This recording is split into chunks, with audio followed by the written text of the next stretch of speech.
I'm a huge fan of Dale Chihuly's, and I brought that with me to NEAT, saying we need to do something. The Northern Environmental Action Team has a surprise plan for BC's Performing Arts Festival. The organization wants to build a 6-foot-tall replica of Fireworks of Glass, a sculpture created by artist Dale Chihuly in the Children's Museum of Indianapolis.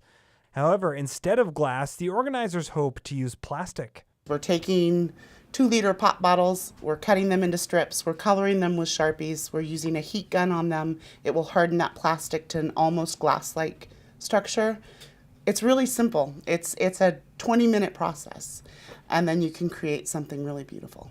While the sculpture is being built for the festival, which comes to the energetic city on May 31st, it also has an eco-friendly message. This is a really great way to show people not only think about your recycling, think about what you're putting into the earth, but also rethink some of the stuff that you're buying. The organization has applied to the city to put it on display on public property, ideally in the Pomeroy Sports Center's lobby. We would love to see it in a place where the most people coming into Fort St. John would see it.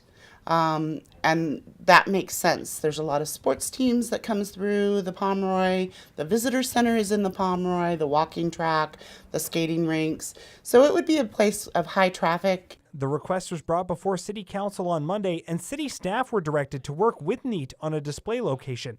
At the same time, Council says the issue highlights a need for a policy to deal with such requests. We'll continue to work with NEAT on that process, and at the same time, Council also asked staff to develop a relevant policy on the display of art in a public facility. NEAT is currently looking for clear pop and juice bottles to be used in the project.